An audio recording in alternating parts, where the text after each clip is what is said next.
sebagai ungkapan syukur atas kelulusan kami, aku, Bang Rey, Kumal, Ferdi, Bodong, dan Rawon sepakat buat mendaki gunung. Hari kelulusan kami Selasa, dan kami sepakat mendaki hari Kamis minggu depannya. Rencana itu juga muncul gitu aja tanpa ada persiapan matang jauh-jauh hari sebelumnya. Itu juga dilakukan semata karena buat merayakan kelulusan kami. Oh iya, kami membiasakan diri untuk selalu memiliki rencana matang sebelum mendaki. Semisal persiapan logistik, alat-alat, menghitung estimasi waktu perjalanan dari rumah menuju base camp, estimasi waktu manjatnya sampai balik lagi ke rumah, serta estimasi waktu yang dibutuhkan buat persiapan fisik. Pemanasan, lari, atau olahraga ringan yang tujuannya biar melemaskan otot-otot dan gak cedera ketika mendaki nanti. Biasanya sebulan sebelumnya, kami sudah memiliki rencana matang sebelum hari H mendaki. Tapi, kali ini rencana kami boleh dibilang mendadak. Kami semua masih SMA, kecuali Bang Rey. Dia anak mapala yang udah lumayan senior sekaligus kakaknya si Kumal. Boleh dibilang, selain Bang Rey dan si Kumal, kami hanyalah pendaki amatir. Tapi bagiku, ini adalah pendakian ketiga. Setelah pendakian kedua kemarin gagal puncak di Gunung Lawu karena cuaca tak mendukung, makanya rencana kali ini kami akan mendaki lagi ke Lawu. Dari rombongan ini, hanya aku dan Bang Rey yang punya HP. Itu juga HP bekas yang nada deringnya masih monofonik.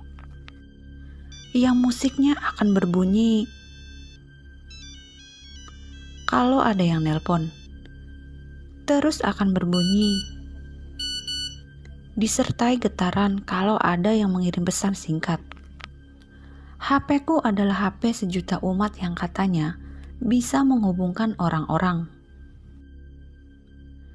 Singkat cerita, hari Rabu siang, tepat sehari sebelum mendaki, HP ku bergetar hebat. Udah beres semuanya, Jay. Titik kumpul gak ada perubahan. Tolong tepat waktu ya. Gitu pesan singkat yang ku terima dari Bang Rey. Hari yang ditunggu tiba. Kami berkumpul di sebuah toserba yang letaknya di pinggir perempatan. Selain membeli tambahan logistik, titik kumpul ini merupakan pertengahan dari rumah kami masing-masing. Bang Rey menganjurkan kami tak hanya membawa mie instan, tapi juga beras yang sudah dibungkus plastik kecil-kecil. Nantinya, beras itu akan menjadi seperti lontong setelah direbus. Selain praktis, cara ini juga irit ketimbang banyak membeli mie instan. Ini udah kami buktikan di pendakian sebelumnya. Setibanya di base camp, langsung kami melakukan simaksi dan packing ulang perlengkapan. C, lu gak lupa bawa perlengkapan biasanya kan? Tanya Bang Rey. Aman bang, jawabku singkat sambil masih terus mengemas barang. Yang dimaksud Bang Rey adalah satu tenda super kecil, kantong kertas, dan sabun. Ini semua berfungsi sebagai pengganti kaktus atau WC kami selama di gunung tempat kami ngecamp nanti. Tenda kecil berfungsi sebagai ruang tertutup, kantong kertas berfungsi sebagai pengganti WC. Kami punya botol kosong masing-masing buat nampung air seni kami selama nanjak dan ngecamp. Jadi selama ngecamp, kami gak akan repot nyari-nyari tempat buang hajat malam sekalipun. Aku yakin dan percaya, cuma kamilah orang yang paling repot dan tiada duanya untuk masalah beginian. Singkat cerita, semua keperluan di base camp sudah kami rampungkan. Kami sepakat untuk langsung nanjak aja, mumpung matahari masih bersinar terang. Oh ya, kali ini kami memilih jalur via Candi Cetok. Menurut Bang Rey, jalur ini relatif aman dan nyaman. Kenapa? karena Bang Rey udah berulang kali nanjak lewat jalur ini.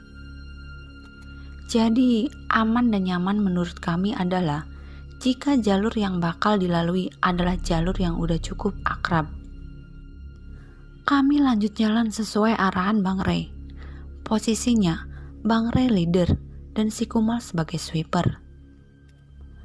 Leader biasanya bertugas nunjukin, nyari jalan sekaligus memutuskan tim harus gimana ketika ada sesuatu yang dirasa membutuhkan tindakan atau keputusan. Sweeper ini biasanya bertugas memastikan anggota tim gak ada yang tertinggal. Tapi selama ini, si Kumal kadang jadi tukang urut, tukang bantuin gendong tas carrier, tukang apa aja dah, saking baiknya tuh anak. Tapi emang gak ada orang yang tingkat kesabarannya ekstra dan sebaik si Kumal ini. Dalam urusan manjat gunung, sebenarnya ada kelas-kelasnya. Kelas pemula, pastinya gunung yang paling rendah dulu, yang tidak membutuhkan waktu lama buat sampai di puncaknya atau sekitar kurang dari 5 jam. Begitu seterusnya. Andaikan gunung yang kelas pemula tadi diibaratkan TK. Nah, Lau ini termasuk gunung setingkat perguruan tinggi. Karena dibutuhkan waktu sekitar 12-15 jam perjalanan hingga puncak, dengan catatan itu pun kalau lancar. Rencananya, kami akan mendirikan tenda di pos terakhir dan diperkirakan paling telat sampai sana jam 10 malam. Salah satu kenekatan dan kelalaian tim kami ini adalah kami langsung merasa ahli gitu setelah naik 1-2 gunung sebelumnya. Tapi lagi-lagi, karena ada Bang Rey, kami percaya akan baik-baik saja. Jalan kami santai, karena memang tak ada target waktu. Tak ada pendaki yang kami temui selama mendaki. Mungkin karena memang bukan libur dan tak bertepatan dengan hari besar. Mengingat ini tergolong pendakian mendadak, maka tak semua anggota menyiapkannya dengan baik. Si Bodong salah satunya. Entah mengapa hari ini dia tidak terlihat seperti biasanya. Dia kayak diem aja, padahal biasanya dia lumayan lucu. Dia emang gudangnya cerita lucu. Kemana aja sama nih anak, pasti bawaannya pengen ketawa. Singkat cerita, perjalanan ke pos pertama lancar jaya. Kami masih bercanda sambil sesekali berhenti untuk sekedar minum. Tak ada kendala berarti. Hingga hari menjelang sore dan matahari mulai terbenam. Aku dan Bodong mendengar sayup-sayup suara gemuruh. Suaranya seperti suara longsor atau semacam gruduk, gruduk, gruduk, gruduk. Namun si Bodong bilang, itu mirip suara petir yang mendem, yaitu suara gemuruh petir sebelum hujan yang seolah terperangkap di sebuah ruangan. Posisiku tepat di belakang Bang Rey, dan si Bodong tepat di belakangku. Jarak kami berjalan rapat-rapat. Jadi, begitu terdengar suara geruduk-geruduk, aku bisa tahu bahwa anggota lainnya gak ada yang dengar karena mereka nyantai, kecuali si Bodong. Dia langsung merapat dan memegang pundakku. Mendadak aku dan dia menghentikan langkah kami sesaat. Di sini perasaan mulai gak enak, tapi ini gak berlangsung lama, karena kami berdua langsung jalan lagi. Selain jangan buang sampah sembarangan, salah satu peraturan tak tertulis selama di gunung adalah jangan pernah ngomongin kejadian yang membuat kita takut kepada anggota lain saat itu juga. Karena bisa membuat anggota lain jadi ikutan panik, dan kepanikan bisa mengacaukan segalanya, bahkan bisa mengancam nyawa. Singkat cerita, pos 2 dan pos 3 sudah kami lewati dengan sempurna. Jalan terus menanjak, dan vegetasi semakin rapat. Jalanan juga makin sempit aja. Di sini, si Bodong beberapa kali minta berhenti karena kelelahan. Dia sempat ngasih kode ke aku bahwa carrier yang dia bawa berat banget. Lalu si Kumal menawarkan diri apakah mau gantian bawa tas carrier miliknya. Pas dicoba, ternyata carrier si Kumar lebih berat lagi daripada milik si Bodong. Ya udah, akhirnya kami lanjut jalan lagi. Pas lanjut jalan beberapa meter, tiba-tiba si Kumal berteriak, "Berhitung!" Lalu kami semua mulai berhitung diawali dari Bang Rey. 1, 2, 3, 4, 5, 6. Ini masih dalam kondisi jalan pelan-pelan. Ngitungnya yang bener dong. Diulang sekali lagi. Si Kumal ngotot. Wah, gak bener nih, pikirku.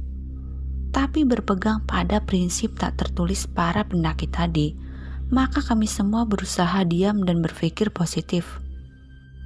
1, 2, 3, 4, 5, 6, 7.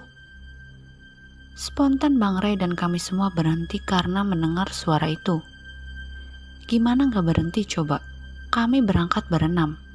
Namun tiba-tiba hitungan anggota menjadi 7. Wah, gak beres nih. Kira-kira begitu ekspresi anggota lain meski dalam diam. Meski begitu, kami berusaha tetap slow agar tak panik. Posisi barisan depan, Bang Rey, aku, Bodong, Ferdi, Rawon dan paling belakang si Kumal. Jarak kami rapat-rapat, paling selisih 2 langkah saja antara satu dengan lainnya. Tapi ternyata pas berhenti dan kami semua menengok belakang, jarak antara Ferdi, Rawon dan si Kumal berjarak cukup jauh, yaitu sekitar 5 langkah satu sama lain. Rapatkan barisan, hitung ulang. Mendengar perintah itu secara otomatis, Ferdi, Rawon, si Kumal melangkah maju merapat ke arah kami. 1, 2, 3, 4, 5, 6. Kami menunggu barangkali masih ada yang berteriak 7. Setelah ditunggu agak lama, tak ada suara hitungan lagi setelah si Kumal. Meskipun suara misterius itu hilang, namun ketegangan kami tak hilang begitu saja. Dalam kondisi seperti ini, Bang Rey memerintahkan kami agar berjalan lebih rapat lagi. Terus terang, aku dan lainnya yang masih tergolong amatir belum pernah mengalami kejadian seperti ini di pendakian sebelumnya. Maka kejadian barusan adalah pengalaman pertama sekaligus pengalaman yang nyaris membuat jeut nyali. Mungkin Bang Rey paham apa yang kami pikirkan. Jangan ada yang melamun, segera jalan lagi pelan-pelan. Bang Rey memeriksa jam tangannya. Waktu sudah menunjukkan pukul 8 malam. Rencana semula kami akan ngecamp di pos terakhir, tapi jika tak memungkinkan, maka kami akan buka tenda di mana saja selama ada tanah datar. Entar, begitu ada tempat datar, kita nenda aja ya, makan dan istirahat dulu. Perjalanan semakin sulit, karena jalanan semakin menanjak dan didominasi dengan akar-akar pohon yang nongol sembarangan di jalur pendakian. Vegetasi juga mulai berubah, dari yang pohon kecil rapat-rapat, berganti pohon yang mungkin aja gede-gede. Karena malam hari, tentu pandangan kami terbatas, dan senter yang dipegang Bang Rey hanya untuk menerangi jalan aja. Bagiku, tak ada gangguan berarti selama perjalanan ke sini. Kami sampai di pos 4 dengan aman. Di sini kami gak berhenti terlalu lama, karena Bang Rey mengarahkan kami agar naik sedikit lagi untuk ketemu sabana atau tanah yang lumayan datar untuk ngecamp sekaligus makan malam dan minum yang hangat-hangat. Kata Bang Rey, pos 4 ke pos 5 membutuhkan waktu sekitar 2 jam kalau lancar. Tapi kami sepakat untuk tak melanjutkan ke pos selanjutnya dan ngecamp di padang rumput yang gak terlalu besar. Tapi kami pikir tanahnya datar dan cukup bagus buat segera menggelar tenda dan menyiapkan makan malam. Semua kebagian tugas untuk menyiapkan makan malam. Aku kebagian bikin tenda kakus dan bikin jahe anget campur susu sasetan. Kata Bang Ray, hindari minum kopi, teh, atau minuman yang mengandung kafein kalau malam gini. Lebih baik minum yang anget dan mengandung susu, karena bisa membantu kita lebih cepat mengantuk. Ini beneran terbukti dan membantuku tidur lebih nyenyak. Ferdi kebagian masak nasi yang nantinya jadi mirip lontong. Lauk yang kami bawa juga lauk kering tahan lama, biar bisa dibagi-bagi dan irit. Pokoknya kami menghindari makan mie instan sebagai menu menuju tidur. Setelah beres, kami tidur nyenyak sampai pagi dan sedikit terlambat buat summit. Kami packing dan melanjutkan perjalanan sampai puncak. Rencananya begitu sampai puncak, kami akan langsung turun. Singkat cerita, akhirnya kami sampai di puncak Hargodumilah dengan selamat. Di puncak kami berdoa bersama, mengucap syukur atas kelulusan kami. Foto-foto sebentar dengan kamera pocket lalu turun. Tak ada pendaki lain yang kami temui di puncak. Hari itu kami merasa beruntung karena cuaca cukup cerah dan tak ada gangguan yang berarti. Langit cerah, beberapa suara tongeret atau serangga gunung serta semilir angin terdengar menenangkan di telinga. Pokoknya suasana hari itu cukup mendukung buat merayakan kelulusan kami. Tapi tetap saja, si bodoh gak kayak biasanya. Meskipun sesekali dia melucu, namun dia lebih banyak diam. Lalu kami memutuskan untuk turun. Sebelum turun, aku izin sama mereka untuk pipis dulu.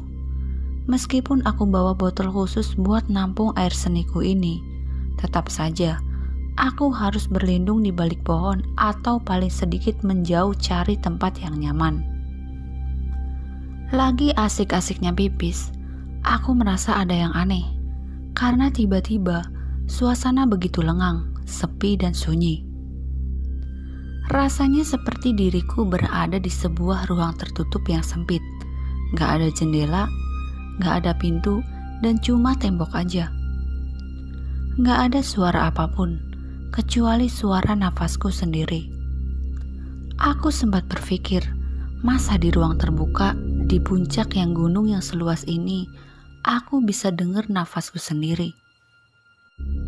Cepat-cepat ku selesaikan ritual pipis itu, lalu segera berlari menuju tempat di mana teman-temanku berada. Tapi tak kutemukan mereka di sana. Ku telepon Bang Ray, tapi tak ada sinyal. Ku kirim pesan singkat padanya bahwa aku masih menunggu di puncak dan mereka meninggalkan aku di sini sendiri. Sambil masih berpikir positif dan meyakinkan diri bahwa jarakku tak lebih dari 20 langkah dari mereka, aku berteriak memanggil Bang Ray, namun tak ada jawaban. Lalu kupanggil satu persatu nama temanku, tetap tak ada jawaban. Lalu masih berusaha tetap tenang. Ku coba berjalan turun persis di jalan yang sama ketika kami naik tadi. Karena tak menemukan tanda-tanda keberadaan kawan-kawanku, maka kuputuskan untuk menunggu beberapa saat. Setengah jam, sejam, 2 jam. Karena tak mau gegabah untuk turun sendirian, maka kuputuskan untuk terus bersabar di sini sampai aku tertidur. Begitu pulasnya aku tertidur, hingga tak tahu bahwa sudah tertidur cukup lama. Itu pun aku terbangun karena mendengar suara cukup riuh. Betapa terkejutnya pada apa yang aku lihat. Aku berada di tengah perkampungan. Semua pria di sana mengenakan baju serba hitam dengan udeng dari kain jarik. Tahu kan udeng? Udeng merupakan penutup kepala pria Bali yang biasanya terbuat dari kain putih atau berwarna-warni dengan sedikit warna emas sebagai hiasannya. Nah, yang kulihat ini coraknya kain jarik berwarna putih dan coklat. Sementara semua wanitanya memakai kemben selayaknya wanita-wanita zaman dulu. Persis seperti foto-foto nenekku yang pernah kulihat. Suasana saat itu selayaknya pasar. Mereka sedang melakukan transaksi jual beli. Ada yang bawa ayam, daun singkong yang diikat, juga bawang merah yang masih ada daunnya. Tanpa beranjak, kuedarkan pandang. Sejauh mata memandang, adalah bangunan rumah yang terbuat dari kayu, berbentuk seperti rumah panggung dan semua atapnya dari daun rumbia. Pokoknya bukan genting seperti rumah di kampungku pada umumnya. Dalam hitungan detik, keherananku berubah menjadi ketakutan. Kok bisa? Tiba-tiba aku berada di sini. Bukankah aku sedang berada di gunung? Apakah aku tersesat? Bang, hampir saja aku misuh karena saking terkejutnya saat seseorang menoel-noel pundakku. Seorang wanita tampak tak jauh beda dari umurku. "Kamu tersesat, Bang?" tanyanya. Kuanggukkan kepala perlahan. "Sama," katanya lagi. Ia meraih tanganku, lalu sedikit memaksa agar aku mengikutinya. Bagaimana ia juga ada di sini? Kok sepertinya dia punya tujuan membawaku pergi. Kemana dia akan membawaku?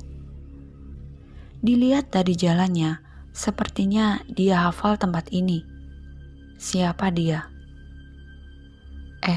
Kita kemana? Jangan sembarang narik orang ya. Aku mulai sewot.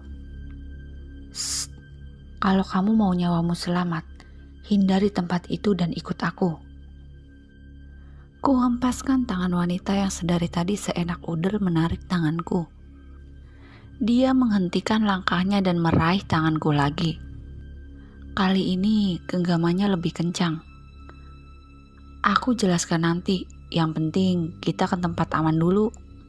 Semacam cewek agresif nih, batinku. Jangan sembarangan menilai seseorang ya," katanya dengan nada kesal. "Lah, aku kan gak bilang apa-apa, cuma ngebatin aja. Bagaimana dia bisa tahu apa yang kubicarakan dalam hatiku? Apakah dia bukan manusia?" Gak ada hantu-hantuan di dunia ini," batinku berontak. Kalau manusia dari peradaban yang lebih maju, yang punya teknologi super canggih sehingga bisa menyembunyikan keberadaannya dan bisa telepati sih masih bisa kuterima. Atau mungkin dia... Untung ini hari masih terang, jadi sekalipun dia bukan manusia biasa, aku masih berani dan bisa menahan diri. Kami terus berjalan tergesa-gesa. Rasanya seperti kami sedang dikejar-kejar seseorang atau sesuatu. Atau sedang menghindari sesuatu. Entahlah. Pokoknya rasanya tegang seperti aku melarikan diri saat ada tilang dan dikejar polisi. Tapi kali ini, polisi yang mengejarku seakan ingin menembakku. Nyawaku serasa terancam.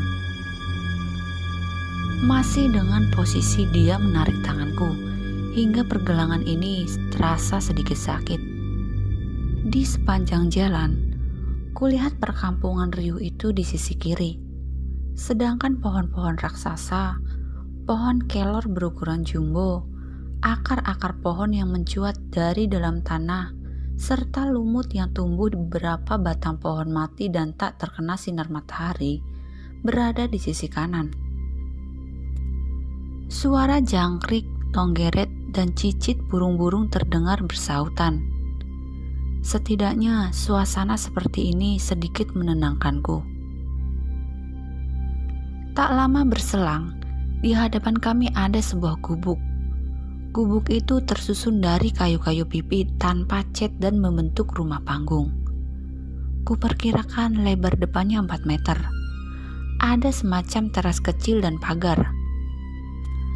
Jika kubayangkan, bentuk rumahnya seperti rumahnya Sidul anak sekolahan, namun dengan ukuran lebih kecil dan berupa rumah panggung tanpa cat. Di sini perasaanku mulai tak enak lagi. Kita akan ke rumah itu tempat yang aman sementara untukmu. Kau boleh bertanya padaku tentang apapun setelah masuk ke sana. Jelasnya sambil menunjuk gubuk di hadapan kami. Begitu sampai, ia membuka pintu, menyuruhku masuk dan barulah ia melepaskan tangannya. Pergelanganku sampai berwarna merah. Silakan duduk, perintahnya. Ruang yang kami masuki itu berukuran 4 kali 3 meter. Tak ada apapun di ruangan itu, kecuali sebuah dipan bambu beralaskan tikar anyaman daun dan sebuah lampu minyak. Aku duduk di dipan itu. Ia membuka seluruh jendela yang ada di ruangan itu, dan ruangan itu menjadi cukup terang. Disinilah aku bisa mengamati wanita di hadapanku. Namaku Dewita Dwi Anjangsari. Panggil aja Dewi, katanya mengenalkan diri dengan ramah. Wajahnya mengingatkanku pada Nia Paramita, penyanyi sekaligus artis itu. Kulit wajahnya bersih terawat, meski dia sama sekali tak terlihat pakai make up. Tampilannya selayaknya seorang pendaki. Baju kuning, jaket parasit yang lengannya lebih lebar dan menyempit pada bagian pergelangan.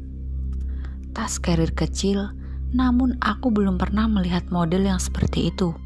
Celana training tebal yang juga mengecil bagian bawahnya. Topi hitam yang bagian pinggirnya punya tepian melingkar, persis topi pemancing. Ia memakai sepatu gunung yang lusuh dan asing modelnya. Hei, jangan melamun. Siapa namamu dan bagaimana kamu bisa di depan pasar itu? Mengapa aku harus ngikutin kamu ke sini? Emangnya ada apa? Aku juga gak tahu gimana bisa sampai ke depan pasar itu. Jawabku kesal.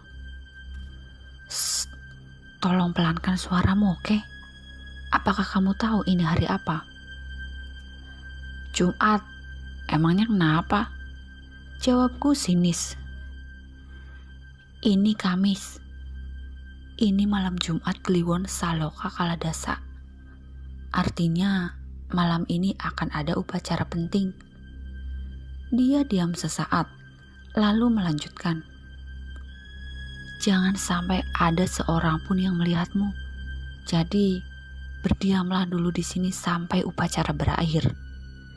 Jangan keluar dari tempat ini apapun keadaanmu. Dia mengatakan ini dengan tergesa-gesa dan segera ingin pergi. Tapi ku cegah dia dan menarik tangannya.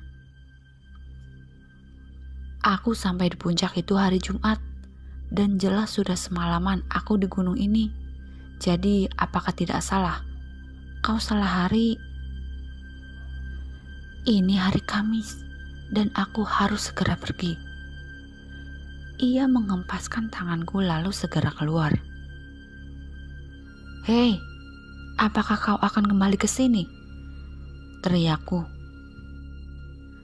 Dia hanya mengangguk dan berlari menjauh. Rumah ini hanya terdiri dari ruangan yang kutempati. Tak ada dapur, tak ada kamar mandi.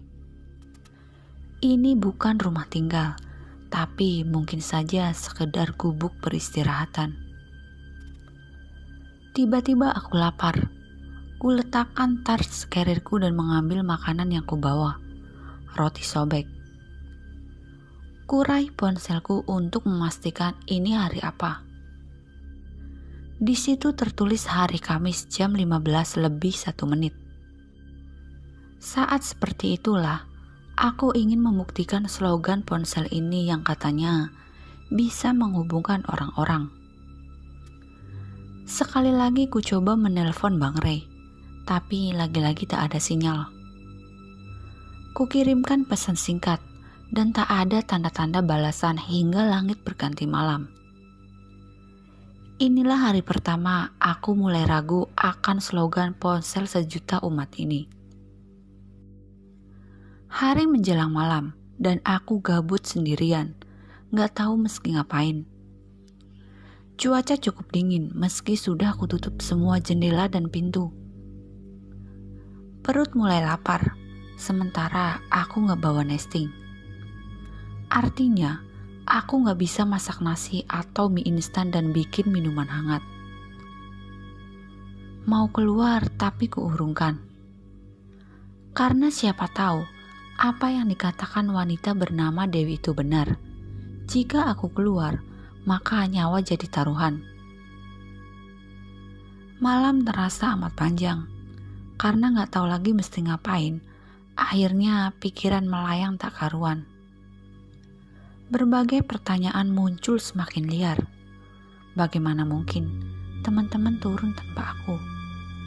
Aku sama sekali tak melakukan perjalanan. Jadi aku gak menemukan jalanan bercabang yang membuatku mengalami disorientasi lokasi. Jadi aku gak mungkin tersesat.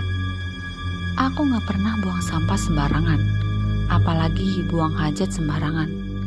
Aku sudah sangat menghormati alam dan berlaku sopan. Boleh dibilang aku nyaris sempurna sebagai pecinta alam sesungguhnya. Jadi, kenapa bisa aku sampai tersesat begini? Atau kalaupun gak tersesat, siapa yang kurang kerjaan gendong aku sampai di sini? Tujuannya apa aku harus di tempat ini coba? Memikirkan itu, aku kelelahan dan akhirnya tertidur. Suara gamelan di luar sana membangunkanku. Entah sudah berapa lama aku tertidur. Yang jelas, hari masih gelap. Suaranya seperti dekat dari tempatku tidur. Suara sinden menggunakan bahasa Jawa yang belum pernah kudengar sebelumnya. Awalnya nada yang terdengar sangat menyayat hati, tapi lama-kelamaan membuat bulu kuduku merinding. Seperti ada unsur magis pada musik itu. Apakah suara-suara gamelan itu adalah upacara yang dimaksud Dewi? Sudah malam begini, mengapa Dewi belum datang juga? Jangan-jangan dia cuma menjebakku. Atau dia ada maksud lain denganku. Atau mungkin justru dia ikut acara itu. Gamelan yang tadi berirama lembut mendayu seperti nada-nada gamelan Jawa, seketika berirama cepat selayaknya gamelan Bali. Suara sinden timbul tenggelam. Kubuka salah satu jendela untuk melihat upacara macam apakah yang sedang berlangsung itu. Jujur, aku merinding. Bulu kuduk meremang. Aku takut. Tapi entah mengapa, seperti ada sesuatu yang mendorongku untuk keluar dan menghampiri suara gamelan itu. Derit lantai kayu yang kuinjak memecah keheningan malam. Entah mengapa aku jalan bercingkat. Padahal kan gak ada orang ya, ngapain juga mesti bercingkat. Itulah yang membuatku keheranan. Rasanya seperti ada yang mengawasiku, tapi entah di sebelah mana. Rasanya seperti aku harus menghindari sesuatu, tapi entah apa. Atau mungkin hanya perasaan takut yang bercampur dengan rasa penasaran dan tarik ulur antara kesana atau tidak. Jujur, untuk orang sepertiku yang gak percaya keberadaan hantu-hantu yang katanya nyeremin, mengalami hal kayak gini menjadikan kepercayaanku patut dipertanyakan. Suara gamelan itu benar-benar membuatku seolah terhipnotis. Aku takut, tapi gak tahu kenapa kayak ada dorongan untuk ke sana. Ku beranikan diri membuka pintu, keluar dan mengecek sekitar. Sepertinya sedang bulan purnama, karena kulihat pantulan cahaya di sela-sela batang pohon. Mumpung bulan purnama, Jadi aku gak perlu repot-repot bawa senter, pikirku.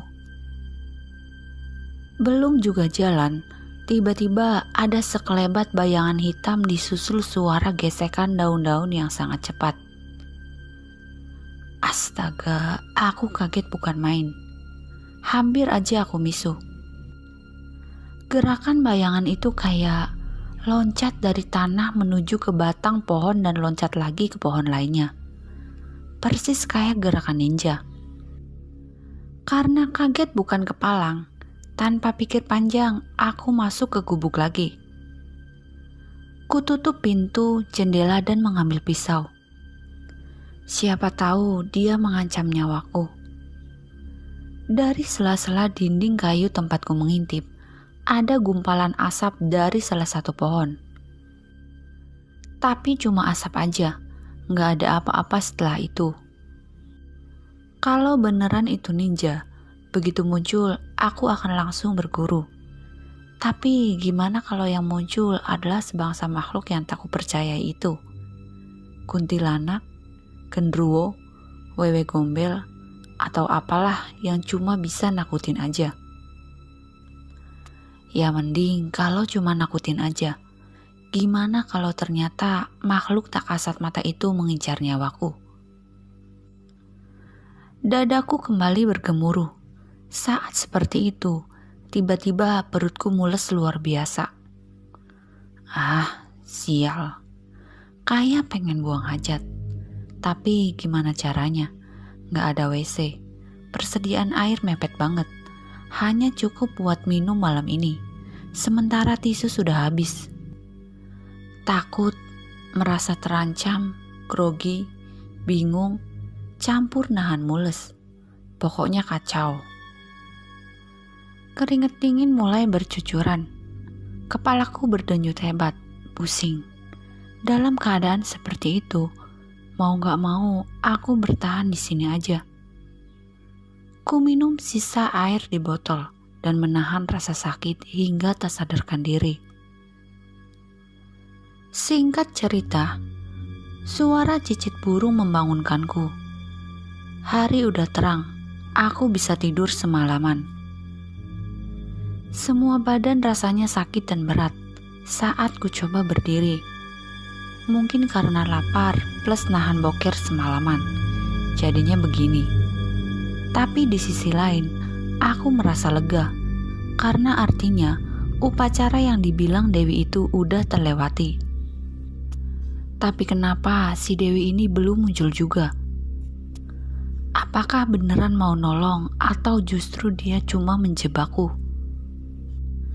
Masih dalam keadaan sekacau semalam, kupaksakan berdiri, menyatroni sekitar gubuk. Kali aja ada yang bisa buat mengganjal perut. Oh iya, sekilas pelajaran yang bisa ku ambil dari Bang Ray ketika harus menjadi survivor di alam bebas adalah tubuh kita bisa bertahan tanpa minuman paling tidak 3 hari dan seminggu tanpa makanan. Lebih dari itu nyawa bisa terancam. Tapi gak usah menunggu 3 hari, tubuh ini mulai limbung. Aku merasa tak kuat lagi. Jika semalam hujan, mungkin aku bisa menemukan sisa-sisa air hujan. Atau kalau aku bangun pagi hari, aku bisa menemukan embun untuk kusesap. Kenyataannya gak ada apapun. Aku pergi, harus pergi, sekarang juga. Sambil nahan sakit dan lemas, aku terus berjalan. Anehnya, tak kutemukan jalan yang kemarin kulewati bersama Dewi. Perasaan kemarin ada jalan setapak, ada pasar juga, tapi ini gak ada. Aku berjalan serampangan. Setelah berjalan sekitar 200 meter, aku benar-benar tak kuat lagi. Aku ambruk.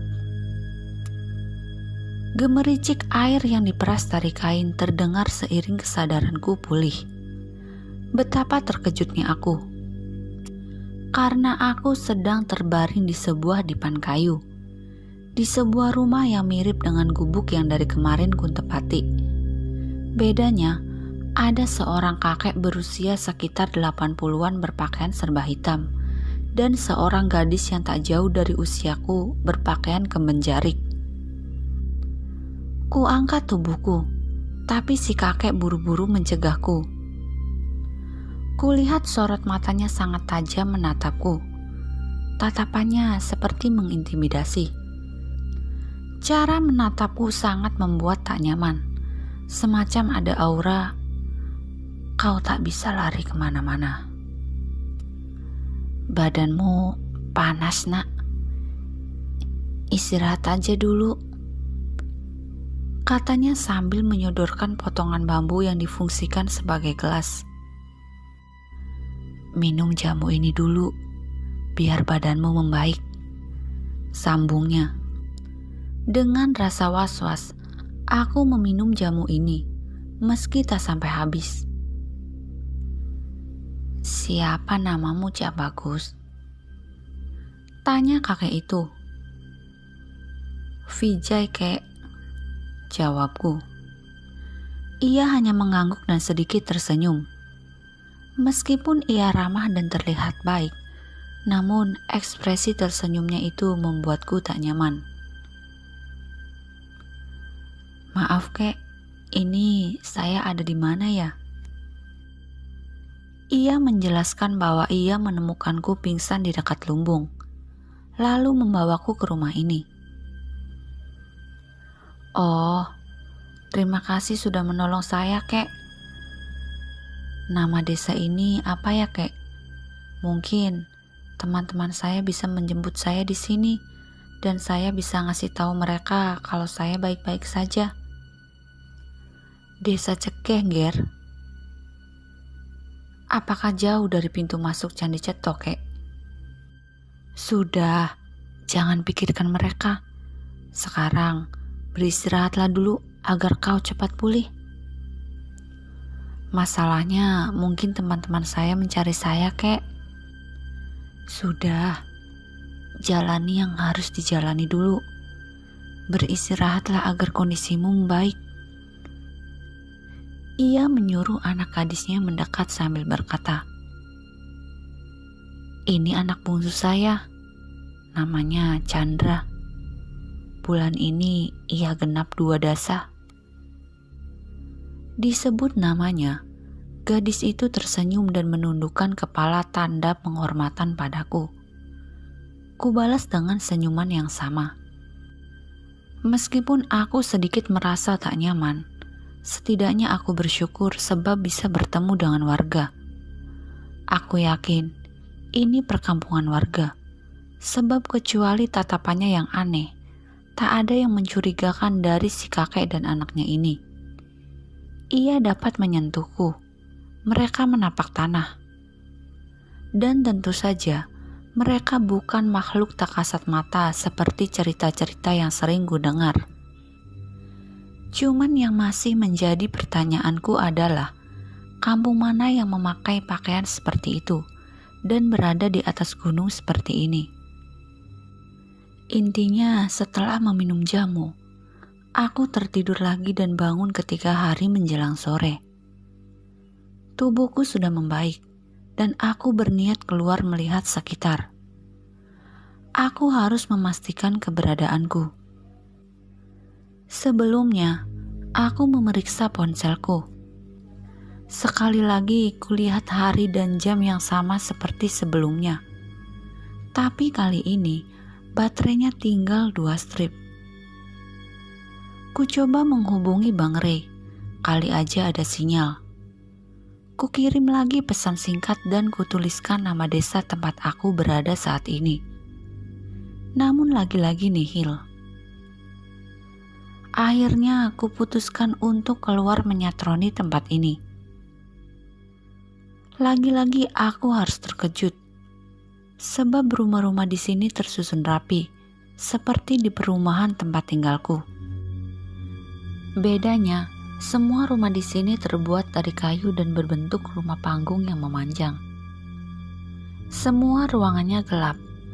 Tak ada anak kecil, tak ada orang beraktivitas sama sekali ketika aku berkeliling. Tak ada ternak kecuali ayam-ayam kecil, bahkan tak ada induk ayamnya. Suasana begitu lengang, sunyi, dan sepi.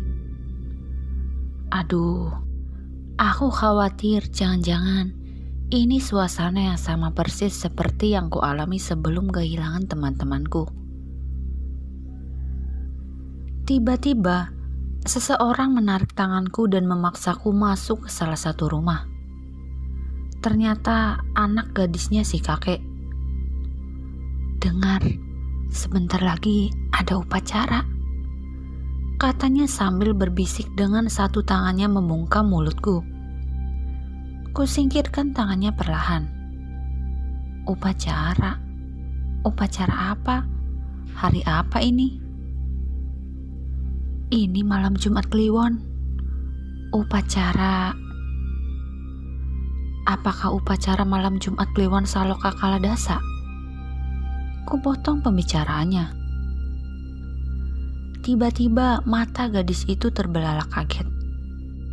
Dia memundurkan langkahnya dan sedikit menjauh dariku. "Bagaimana kamu bisa tahu? Kamu bukan warga sini." "Jadi ini masih malam Jumat Kliwon." Seketika ada sesuatu yang menjalar di kakiku lalu merambat ke atas. Itu pertama kalinya aku merasakan merinding yang teramat sangat karena mendengar penjelasan gadis itu. Artinya, upacara yang dibilang Dewi itu belum terjadi. Bagaimana mungkin belum terjadi? Bukankah malam Jumat Kliwon sudah lewat? Tapi gadis ini bilang akan ada upacara lagi. Artinya lainnya lagi. Ponselku gak rusak. Hari ini memang masih hari Kamis. Untuk meyakinkan diri, kutanya padanya sekali lagi. "Bukankah kemarin sudah ada upacara yang pakai gamelan itu?" Ia menggelengkan kepala, berlari menjauh, lalu menghilang entah kemana. Aku tak pernah menyangka bahwa ucapanku mengetahui istilah malam Jumat Kliwon Saloka Kaladasa itu ternyata menggiringku pada kengerian-kengerian dan petualangan penuh misteri di desa terkutuk ini. Langit berubah gelap. Aku mengejar gadis itu. Kutuju rumahnya. Serius, gak ada satupun warga yang terlihat. Rasanya seperti sedang berada di desa mati. Kemana sih warganya? Pertanyaanku terjawab ketika melintasi lapangan. Di sana ada gamelan, sesajian yang terbuat dari janur dan bunga-bunga yang disusun melingkari gamelan itu. Sesajian itu berukuran cukup besar sehingga dapat terlihat dari tempatku berdiri. Di sela-sela sesajian itu, nampak ayam-ayam berwarna hitam di atas meja yang diikat dan darahnya masih menetes-netes dari lehernya. Entah mengapa ukuran ayam di sini 2 kali lipat dari ayam yang pernah kulihat di pasar. Semua ayam itu berbulu hitam mengkilat dan berjengger hitam. Di beberapa tempat, terlihat obor menyala-nyala sehingga menambah kesan magis area itu oleh sebab bayangan benda di sekitarnya tampak menari-nari. Banyak orang berkumpul di situ. Banyak sekali. Mungkin jumlahnya sekitar 50-an orang. Semua orang duduk melingkar dengan posisi bersila. Semua lelaki memakai pakaian serba hitam dengan udeng di kepalanya. Semua wanitanya memakai kemben. Anehnya, tak ada satupun anak kecil di sana. Lebih aneh lagi, orang sebanyak itu tak ada satupun yang bersuara. Jadi suasana yang kurasakan saat ini adalah kesunyian yang teramat sangat. Rasanya asing, seperti di sebuah ruangan yang hanya berisi hembusan angin di telinga. Padahal jelas-jelas ada banyak sekali orang di sana. Ketika aku hendak memalingkan wajah dan menjauh karena ingin menuju rumah si kakek dan mengejar anak itu, betapa terkejutnya aku. Sebab samar-samar kulihat ada sosok wajah yang pernah kulihat sebelumnya. Kupicingkan mata dan berusaha memperjelas pandanganku. Hah? Tak salah lagi. Aku melihat wajah itu. Wajah Dewi. Aku berniat mendekati Dewi dan menanyakan apa maksudnya ia mengurungku di gubuk itu kemarin. Belum juga melangkah, tiba-tiba seseorang menarik tanganku. Jika semua orang melihatmu dan kakekku tahu kamu keberadaanmu di sini, terlebih kau tahu adat kami, maka kau harus menikah denganku. Jika tidak, kau yang akan jadi persembahannya. Ku hempaskan tangannya. Maksudmu apa? Aku ingin pulang. Jadi, aku harus menemui seseorang untuk menanyakan sesuatu. Karena suaraku lantang, maka otomatis semua orang yang ada di lapangan itu menoleh ke arahku. Mereka nampak keheranan akan keberadaanku. Di saat bersamaan, gamelan mulai ditabuh, yang artinya upacara dimulai. Cahaya bulan sangat terang, hingga terpantul di logam-logam peralatan gamelannya. Namun sedetik kemudian, semua gerakan orang-orang itu seperti terputus-putus layaknya robot. Tepat saat awan-awan tebal menutupi bulan. Saat yang sama, cuma satu orang aja yang gak punya gerakan kayak gitu. Dialah Dewi. Dia berlari ke arahku. Dengan terengah-engah dan terbata-bata, dia bilang bahwa aku harus segera bersembunyi ke rumah si kakek. Katanya aku harus bersabar sedikit lagi dan harus melewati upacara ini. Aku harus menunggu upacara ini selesai jika ingin selamat. Percaya padaku, aku hanya ingin menolongmu. Tempatmu bukan di sini. Kamu hanya lewat aja. Jangan percaya pada siapapun di sini kecuali aku. Hanya aku yang akan bisa menolongmu kembali. Tapi jika salah langkah, taruhannya nyawa. Cepat lari. Dia memegang tanganku. Tampak tangannya bergetar. Entah karena takut, entah grogi atau apa. Aku tak mampu menebaknya. Dia meyakinkanku, mendorongku dan segera menyuruhku berlari. Kujalankan apa perintahnya. Aku berlari secepat yang ku bisa menuju rumah si kakek. Tak berapa lama, dari celah dinding kayu, kulihat cahaya bulan kembali bersinar. Saat yang sama, ku dengar suara gamelan kembali berkumandang. Dengan tergesa dan masih ngos-ngosan, akhirnya aku berhasil masuk ke rumah si kakek. Jaraknya lumayan juga dari lapangan itu. Dari balik celah dinding kayu, ku pastikan bahwa tak ada satu orang pun yang tahu keberadaanku di sini. Dari sini juga kulihat cahaya bulan yang lambat tapi pasti kembali bersinar setelah beberapa saat tertutup awan. Saat itu pula lah suara gamelan dan nyanyian-nyanyian yang nadanya membuat otak merinding kembali terdengar. Ini udah bukan lagi tubuh yang merinding, tapi otak juga seakan ikut terhipnotis, seperti berada di antara sadar gak sadar alias trans gitu. Berasa ada getaran-getaran aneh di otak yang efeknya menjalar sampai ke seluruh tubuh tanpa terkecuali. Kalau mau tahu rasanya kayak gimana, maka rasanya sama seperti kita mendengarkan lagu Lingsir Wengi. Tapi pemainnya gak kelihatan. Dimainkan tengah malam dan didengerin seorang diri. Yang membuatku lebih merinding adalah mengapa gerakan semua orang melambat ketika bulan tertutup awan.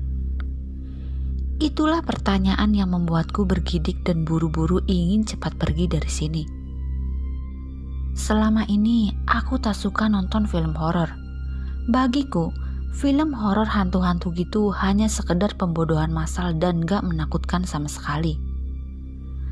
Tapi berada di tengah-tengah situasi horor begini dan mengalaminya secara langsung adalah perkara beda. Seremnya dapet banget dan sungguh membuatku ingin segera melambaikan tangan dan menyerah. Dengan kondisi seperti melayang, aku menyatroni rumah ini untuk mengambil tas karirku dan cepat-cepat cabut dari sini. Bukannya tas karir yang kudapati, aku malah melihat ada banyak cawan-cawan dari tanah liat alias gerabah dengan berbagai ukuran, dupa yang masih menyala dan tengkorak. Tak tahu pasti ada berapa jumlah tengkorak itu. Yang jelas lebih dari 4, karena penerangan remang-remang dan pandanganku terbatas. Seketika lututku bergetar hebat. Aku terduduk lemas dan mual-mual tak karuan. Aku yakin, sangat yakin, ini bukan rumah si kakek. Ini rumah orang lain. Dengan tertatih, aku berusaha keluar dari ruangan ini dan segera mencari rumah si kakek. Belum juga keluar pintu, tiba-tiba ada bayangan hitam meloncat atau lebih tepatnya terbang. Sama seperti yang kulihat di gubuk waktu itu. Saat yang sama, tengkukku terasa sangat berat. Kepalaku berat, perutku mual dan aku tak kuat mengangkat kakiku sendiri. Rasanya kaku, seperti terpaku. Mendadak pandanganku menjadi gelap dan hilang kesadaran. Aku terbangun karena ada suara duk, duk, duk berulang-ulang. Akhirnya aku tahu bahwa itu suara Alu untuk menumbuk beras. Mencoba tak panik ketika aku buka mata, sebab di hadapanku ada seorang kakek, tapi bukan kakeknya Chandra. Wajahnya berkerut-kerut kaku. Maksudnya, kerutan wajahnya tidak selayaknya kulit kakek-kakek pada umumnya. Ia duduk di hadapanku dengan mengaduk-aduk sesuatu di sebuah cawan yang terbuat dari tanah liat, lalu menyodorkannya padaku. Katanya, itu adalah jamu untuk memulihkan kondisiku. Di belakangnya ada seorang perempuan yang usianya lebih tua dari Chandra. Semalam, kau pingsan di depan pintu rumahku, Ger. Kamu siapa dan dari mana? Ku terima cawan itu. Namun kali ini aku tak meminumnya. Entah, seperti ada keraguan apakah itu jamu atau apa. Yang jelas, saat itu ingatanku kembali pada situasi semalam, di mana kulihat banyak cawan yang serupa dan ada tengkorak. Karena aku harus menghargai pemberian orang, maka cawan itu pura-pura ku minum. Dengan alasan sangat pahit, ku berikan kembali cawan itu padanya.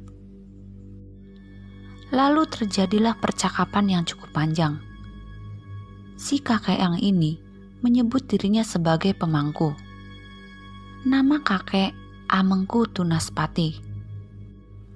Karena dalam percakapannya, si kakek ini banyak memberi petuah, bahkan ramalan peristiwa yang berhubungan dengan kelangsungan hidup desanya setelah diputuskan untuk menyusul moksa pendahulunya.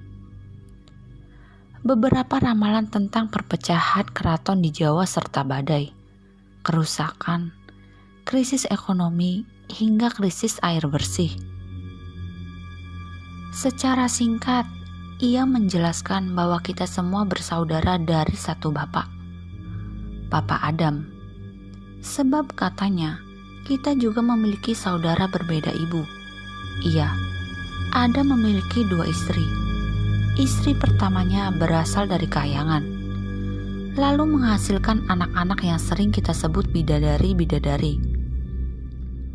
Lalu istri kedua inilah yang melahirkan anak-anak seperti kita.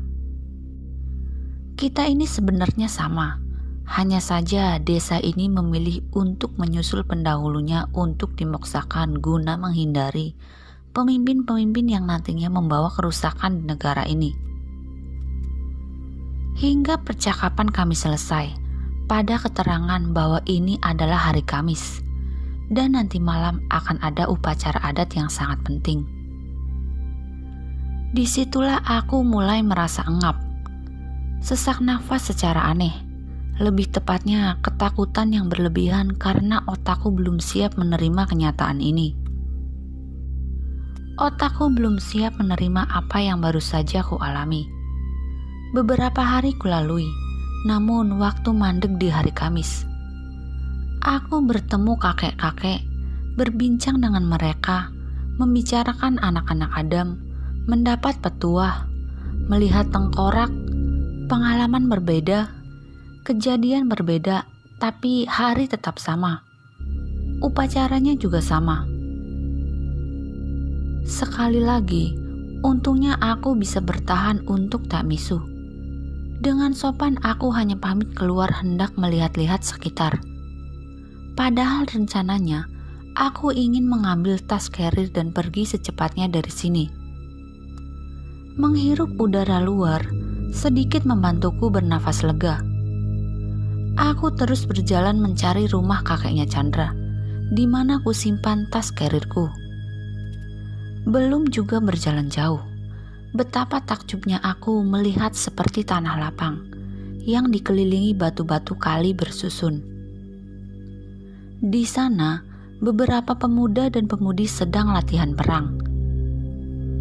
Memakai pedang dan mereka terbang tanpa sayap, tapi bisa dengan leluasa loncat dari tanah ke pohon-pohon dan balik lagi ke tanah lapang itu dengan mudah.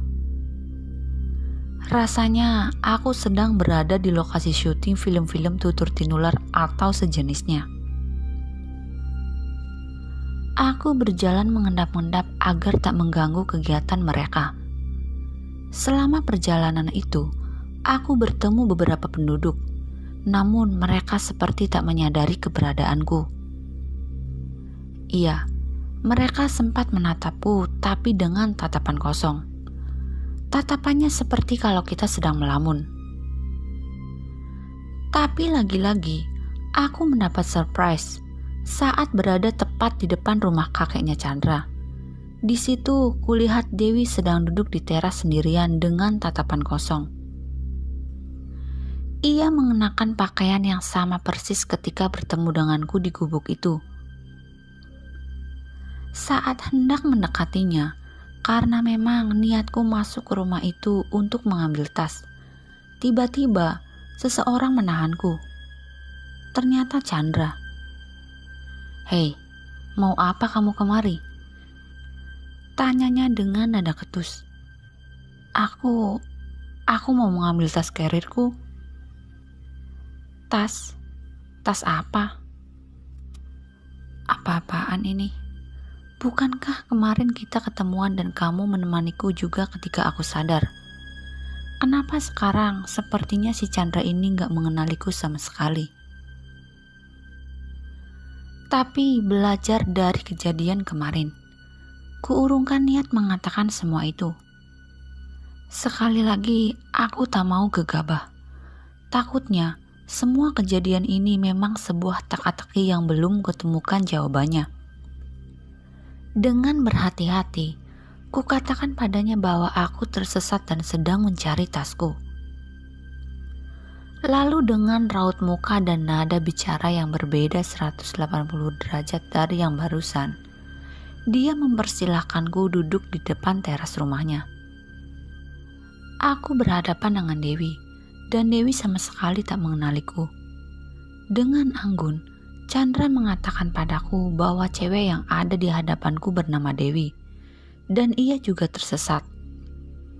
Dia di sini menunggu temannya, terang Chandra. Ketika Chandra pamit masuk ke dalam rumahnya untuk memanggil si kakek, yang ternyata si kakek sedang tak berada di rumah, ku tatap Dewi lekat-lekat. Tatapannya kosong. Tapi jauh di kedalaman matanya ku tangkap ada sebuah jeritan. Seperti minta tolong, atau seperti ia ingin memberitahuku sesuatu. Intinya, dia seperti ingin berbicara padaku tapi tak bisa. Entahlah. Aku benar-benar keki dan gak tahu mesti gimana. Aku tak tahu jam berapa sekarang. Tapi menunggu malam rasanya seperti seabad lamanya. Sebentar lagi hari menjelang sore. Chandra bilang, aku boleh menunggu di sini hingga si kakek tiba. Sembari menunggu, disajikannya ubi bakar, pisang rebus dan air poci. Sementara Chandra masuk untuk mempersiapkan upacara. Sebab malam ini akan ada upacara penting katanya. Sambil menghela nafas, tak kukatakan sepatah kata pun kepada Chandra. Aku tak melakukan apapun kecuali menatap lekat-lekat mata si Dewi sambil menunggu petang. Saat itu aku tahu, aku harus berlari bersama Dewi. Langit sudah beranjak petang. Si kakek ternyata tak kunjung datang, entah karena apa. Mungkin dia sudah berada di lapangan tempat upacara berlangsung. Tebakku. Sementara Chandra membawa sesajen berupa nampan yang terbuat dari anyaman janur kuning, yang di dalamnya terdapat beragam bunga yang berbau harum. Bunga mawar, kantil, kenanga, potongan daun yang mirip pandan dan dupa. Ia meletakkannya tepat di samping tempat duduk si Dewi. Tak lama ia mengajak Dewi berganti pakaian yaitu kemben. Katanya untuk menghormati upacara. Semua orang yang ada di desa ini wajib berganti pakaian. Apakah saya juga, Mbak? Tanyaku sopan tanpa menunjukkan rasa was-was. Iya, tapi kamu belakangan aja, biar Mbak Dewi dulu yang ganti. Pakaiannya sudah disiapkan di dalam. Silahkan. Masih dengan tatapan yang kosong, Dewi beranjak dari tempat duduknya. Entar dulu, Wi, kita nunggu si Aryo. Spontan kukatakan demikian sambil mencegah si Dewi agar tak masuk berganti pakaian. Aku juga asal aja menyebut salah satu nama yang sebenarnya tak ada. Maaf Mbak, kami memang tersesat tidak bersamaan dan kami memang bukan satu kelompok. Tapi di pos bawah tadi, pemimpin kami bernama Aryo juga ikut mencari Dewi. Jadi kami tunggu di sini dulu sebentar ya. Chandra diam sesaat lalu mengiyakan. Pandangan matanya tajam menatapku. Namun karena sebentar lagi upacara segera dimulai, mungkin ia tergesa untuk membawa sesaji itu ke lapangan. Chandra pun bergegas tanpa suara. Mendadak suara hening, sunyi, sepi, lengang keterlaluan. Meskipun suasana ini tak asing, tapi bagiku, suasana ini masih sukses membuatku bergidik ngeri. Tak lama berselang, suara gending gamelan mulai terdengar. Asli, perutku langsung mual lagi ketika mendengar itu. Aku masih berpikir positif. Mungkin saja mualku ini gara-gara belum makan. Karena memang aku belum makan apapun dari kemarin kecuali minum jamu itu. Termasuk makanan yang disajikan barusan tidak aku sentuh sama sekali. Aku bertahan, apapun keadaannya, aku mesti bertahan. Kulihat di langit bulan purnama bersinar terang. Upacara itu benar-benar telah dimulai. Suara sinden dan suasana magis seperti yang sudah-sudah kembali terjadi. Kengerian yang kurasakan bertambah ketika Dewi tak bergerak sama sekali selama gamelan itu dimainkan. Sementara aku juga bingung harus bagaimana. Sebab aku berusaha berkomunikasi dengannya, namun tak ada respon apapun. Di sisi lain aku yakin, satu-satunya yang bisa menolong situasi ini hanyalah cahaya bulan yang tertutup awan. Mungkin hanya itu harapanku. Jika itu tak mampu menolong, aku berusaha pingsan saja. Mau gimana lagi? Aku gak tahu kemana jalan pulang. Aku juga gak tahu di mana batas desa ini. Iya, kalau aku tak mengalami bahaya selama melarikan diri. Gimana kalau aku justru ditawan mereka? Atau justru mereka membunuhku? Pasti jadi bakalan kacau. Belum selesai perang batin dengan berbagai pertanyaan itu, tiba-tiba sinar bulan menjadi remang dan benar-benar gelap. Tepat di saat itulah, seseorang meraih tanganku, menarikku paksa sambil berlari. Tak salah lagi, ini Dewi. Dewi yang pernah bertemu denganku waktu itu.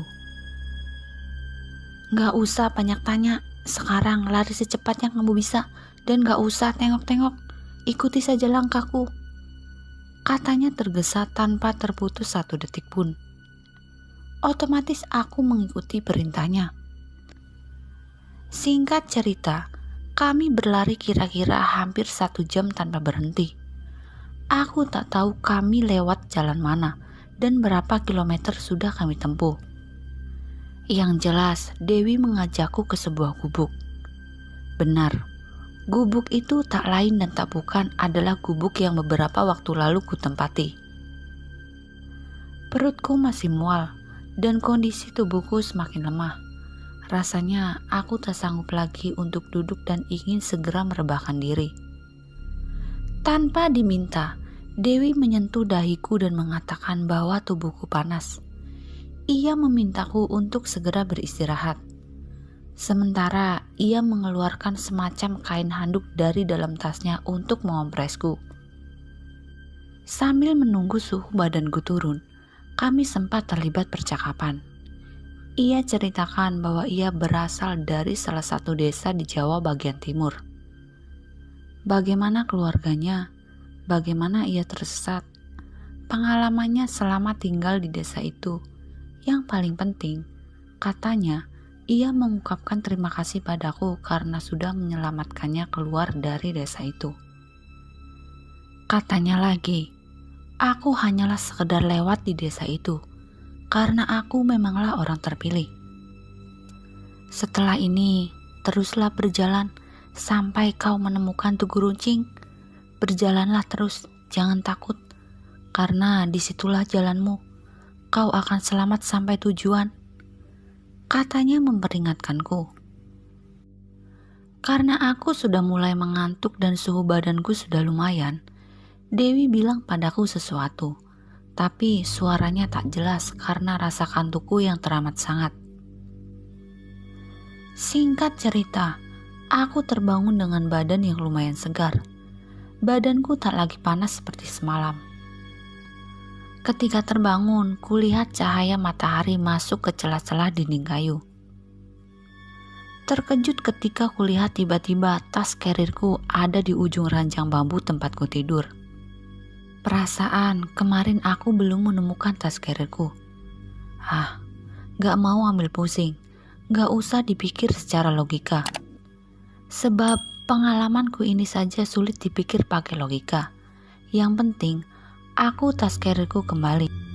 Saat itu juga pikiranku teringat Dewi. Aku mencari Dewi karena ingin mengucapkan terima kasih karena tas kerirku ternyata gak hilang. Karena tak melihat Dewi di ruangan itu, ku coba untuk mencarinya keluar.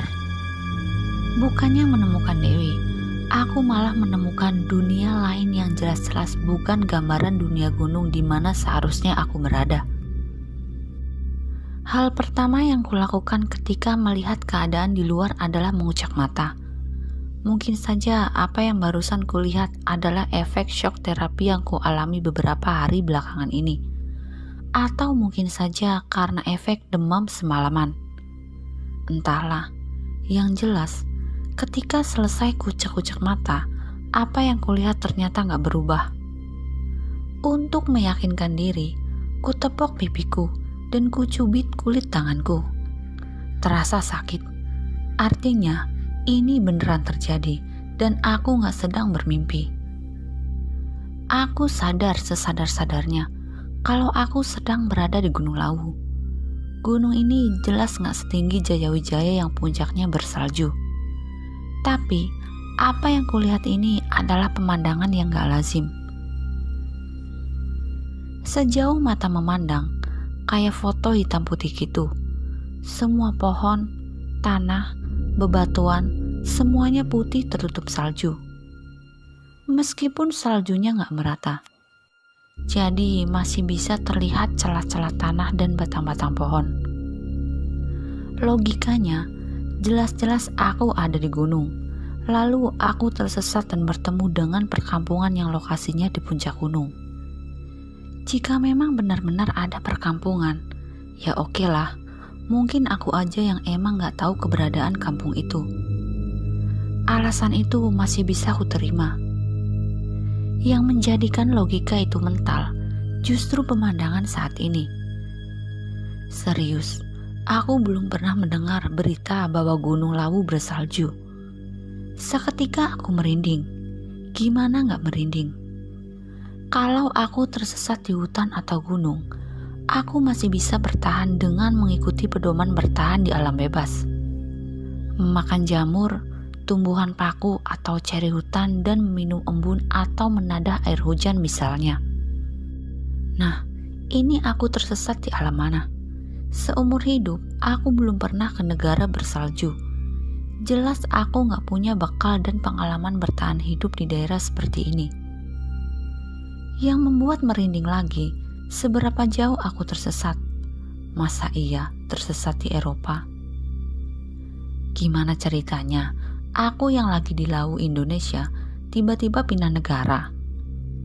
Asli, ini lebih ngeri dari ngelihat setan atau ditakutin hantu-hantu. Saat ini yang kupikirkan adalah, kalau aku selamat, aku gak tahu caranya pulang. Kalau aku mati, mustahil jasadku ditemukan kawan-kawan, karena aku sedang di tempat yang jauh, yang bersalju, yang jelas bukan di Lawu. Astaga, gigiku sedikit gemeretak mengingat ketersesatan ini. Kututup pintu dan menghampiri tas karirku. Dengan sigap kuraih ponselku dan berniat ngecek apakah ada balasan dari Bang Re atau apapun. Ternyata ponselku mati total. Mungkin baterainya habis. Ya udahlah ya, aku duduk untuk menenangkan diri.